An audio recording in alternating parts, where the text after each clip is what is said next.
વાસણ ગામના આગેવાનો, મિત્રો, ભાઈઓ, બહેનો, મારા નમસ્કાર.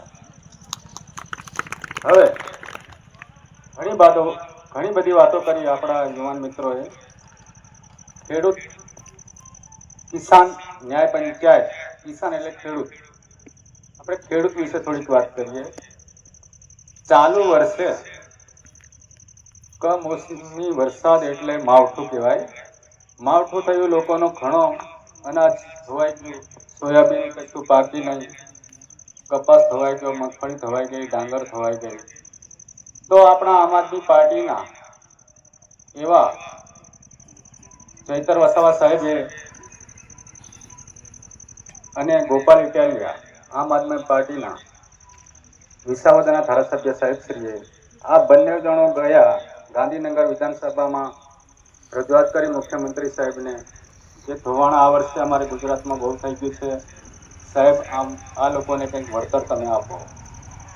તો આ લોકોએ વળતર માંગવા ગયા અને બીજા દિવસે વળતરનું એમને કાઠિયાવાડ સૌરાષ્ટ્રમાં એક હેક્ટરે 50,000 રૂપિયા આપવાનું નક્કી કરી દીધું. ત્યારે અહીંયા આપણા ગુજરાતના ધારાસભ્યો, મંત્રીઓ એમને થયું કે આ લોકો માંગણી કરીને અમને 50,000 રૂપિયા આપી દેશે તો આપણું ઇજ્જત આબરૂ શું.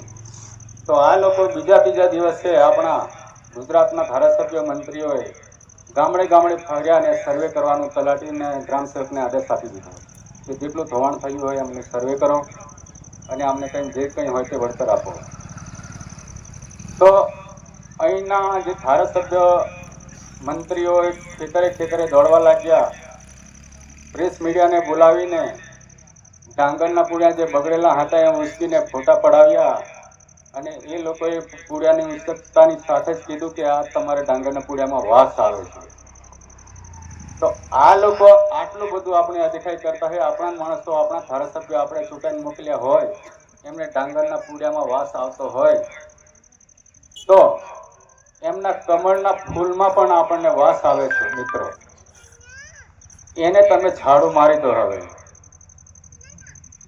ઝાડુ મારો, કારણ કે હવે આ ડાંગરના પૂળિયા આપણું અનાજ છે, એના થકી આપણે જીવે છે, વેપારીઓ જીવે છે, મોટા લોકો જીવે છે. તો હવે કમળનું ફૂલ પણ હવે વાસી થઈ ગયું હશે ને, એમને વાસ હા, તો આપણને પણ કમળના ફૂલમાં હવે વાસ આવવા લાગ્યો છે. હવે પરિવર્તન લાવો, આને પણ આપણે આ વખતે ઝાડુ મારી દેવાનું છે, પરિવર્તન લાવવાનું છે.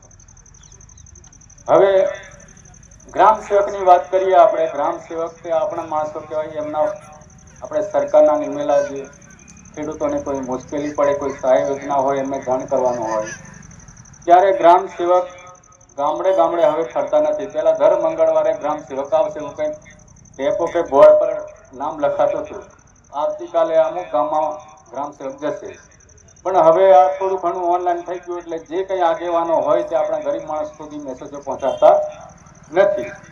જે કોઈ પાર્ટી